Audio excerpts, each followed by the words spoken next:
PM Modi मैदान में है 21वीं सदी के भारत के विजन के साथ, और उस विजन का मुकाबला किससे है भाई? राहुल गांधी के अंग्रेजों के जमाने वाले जातिगत जनगणना के हथियार से, जाति वाली राजनीति से, हिंदुओं को आपस में लड़ाओ और सत्ता पाओ से। लेकिन जैसे अंग्रेज निपटा दिए गए थे, वैसे ही कांग्रेस और इकोसिस्टम को भी वोटर निपटा रहा है।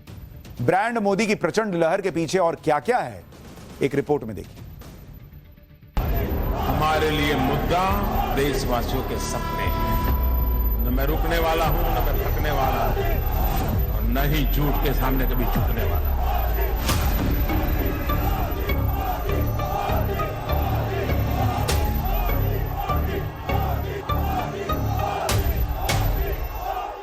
जैसे ही मैंने ये देश के एक्सरे की बात की, वो नरेंद्र मोदी कांपने लग गया। जैसे ही मेरे, उसकी आदत है, जैसे उसको डर लगता है ना, वो झूठ बोलना शुरू कर देता है।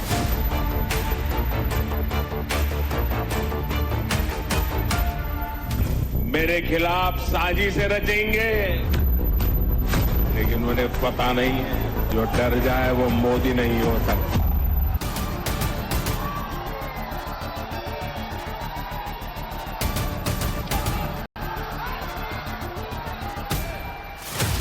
इसी कालखंड में आपातकाल जैसा समय भी आया और हमारे संविधान ने लोकतंत्र के सामने आई इस चुनौती का भी सामना किया।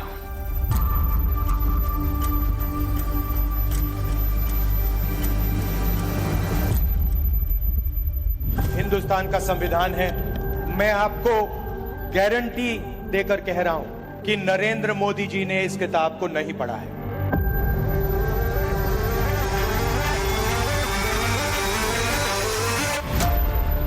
खूब तराशा एक लफ्ज को संगे मरमर की तरह, फिर भी हाय वो हर दौर में बेताज ही रहे। एक कांग्रेस और दूसरे उसके नेता राहुल गांधी सबसे मुश्किल दौर में हैं।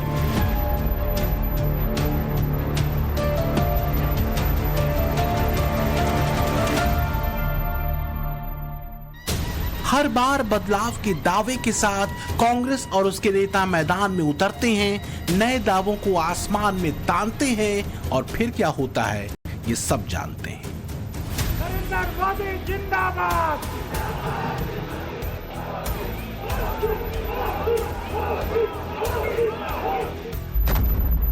10 साल बीत गए कांग्रेस को एक ही राग अलापते, लेकिन गांधी परिवार का सत्ता वनवास नहीं कटा। बीते 10 सालों में कांग्रेस, गांधी परिवार और उसकी विरासत को संभालने वाले किरदार छटपटाते रहे, और ब्रांड मोदी हर चुनाव के बाद और दमकता रहा। इस बार भी महाराष्ट्र में मोदी की महासुनामी चली। इससे पहले हरियाणा में ब्रांड मोदी पर मुहर लगी और केंद्र में तीसरी बार मोदी की ही सरकार बनी। नरेंद्र मोदी जिंदाबाद।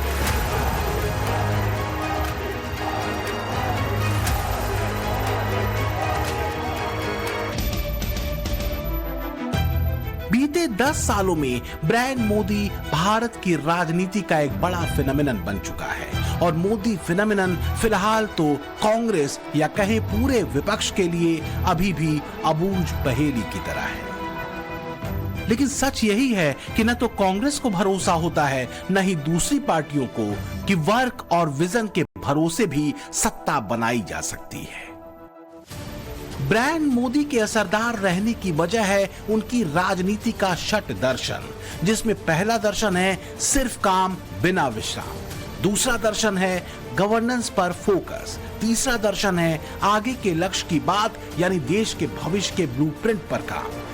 मोदी का चौथा राजनीतिक दर्शन है राज्यों के विकास का मॉडल, पांचवा दर्शन है विपक्ष पर सिर्फ हमले नहीं बल्कि अपने संकल्प के प्रति प्रतिबद्धता, और छठा और अहम दर्शन है नई योजनाओं पर फोकस, उन्हें बनाना और लागू करना, लाभार्थी तक उसके लाभ को सुनिश्चित करना।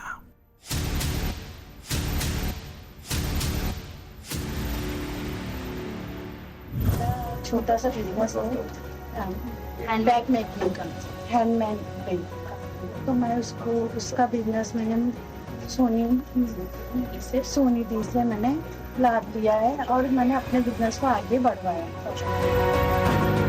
ये जो सिंधा जी योजना लाए इससे क्या लाभ हाँ जी, लाडली बहन का भी हमने बहुत फायदा लिया है। है? आपकी सारी घर की बहनें सब उनको अंधेरी पूर्व में सर हमारा 12,000 महिलाओं का संगठन है, जहाँ पे हमने सभी का फॉर्म करके उसका लाभ दिया है।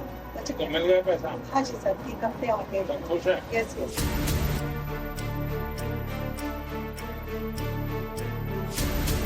तो क्या हजारों ऐसी गवाहियां लाखों वोटर्स को घरों से निकालकर पीएम मोदी के पक्ष में खड़ा कर देती हैं?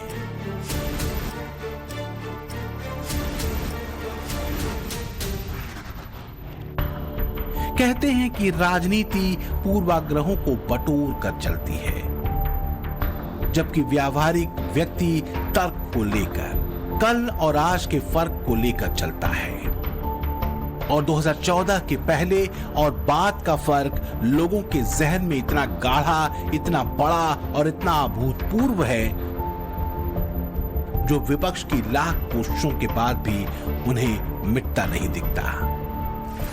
इसमें शक नहीं कि अगर महाराष्ट्र के चुनावी नतीजों का मूल्यांकन होगा तो उसकी कसौटी वो नरेशन होगा जिसे फैलाकर वोट बटोरने की कोशिश राहुल गांधी के नेतृत्व वाले इंडी गठबंधन ने की थी, जिसमें मोदी के संविधान को बदल देने, आरक्षण खत्म कर देने और जातीय भेद वाली नैरेटिव थी। जबकि इसके जवाब में ब्रांड मोदी का दाम था विकास का रोड मैप, नई योजनाओं का खाका, काम के बदले वोट और मोदी की गारंटी।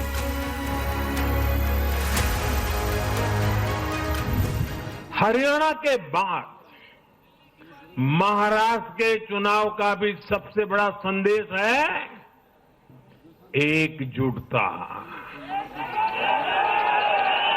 एक है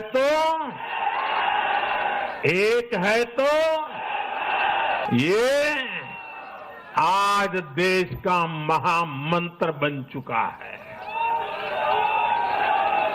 कांग्रेस और उसके इकोसिस्टम, उन्होंने सोचा था कि संविधान के नाम पर झूठ बोलकर, आरक्षण के नाम पर झूठ बोलकर एससी, एसटी, ओबीसी को छोटे छोटे समूहों में बांट देंगे। वो सोचते थे सब बिखर जाएंगे। कांग्रेस और उसके साथियों की साजिश को महाराष्ट्र ने सिरे से खारिज कर दिया है।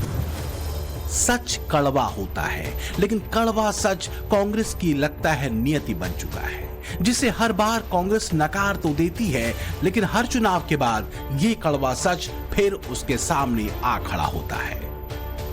महाराष्ट्र के चुनावों को ही देख ले। 80 के दशक में कांग्रेस का स्ट्राइक रेट महाराष्ट्र में 50% का था, जो 2019 में 30% पर पहुंच गया और 2024 में करीब 16% तक आ पहुंचा है। जबकि कांग्रेस की तुलना में मोदी की लीडरशिप वाली बीजेपी का स्ट्राइक रेट 2019 में 64% था, जो साल 2024 में बढ़कर 89% पर पहुंच गया। इंडी गठबंधन ने महाराष्ट्र में जो हवा बनाई उसका बेस तैयार हुआ था लोकसभा इलेक्शन में। महायुति को सिर्फ 17 सीट आई थी, महाविकास अघाड़ी को 30। बस यहीं से इन लोगों ने मन में मान लिया कि मोदी तो कमबैक कर नहीं पाएंगे। यहीं इनसे गलती हो गई। मोदी एंड टीम ने चुपचाप जमीन पर काम करना कब शुरू कर दिया, किसी को भनक तक नहीं लगी। सोशल मीडिया की हवाबाजी से दूर ऊपर से लोकसभा में आरक्षण मोदी खत्म कर देंगे का जो झूठा नैरेटिव फैलाया गया था, वो भी अब दम तोड़ चुका था, क्योंकि पब्लिक को समझ में आ गया कि भाई ये लोग तो झूठ फैला रहे थे। और इसलिए सवाल यह भी है कि क्या महाराष्ट्र में पब्लिक ने इसी धोखे की सजा राहुल गांधी की कांग्रेस को दी क्या? बीजेपी देश में नफरत फैला रही है, हिंसा फैला रही है, एक जात को दूसरी जात से, एक धर्म को दूसरे धर्म से लड़ा रही है। जाति, धर्म भाषा और क्षेत्र के नाम पर लड़ाने वालों को सबक सिखाया है, सजा की है।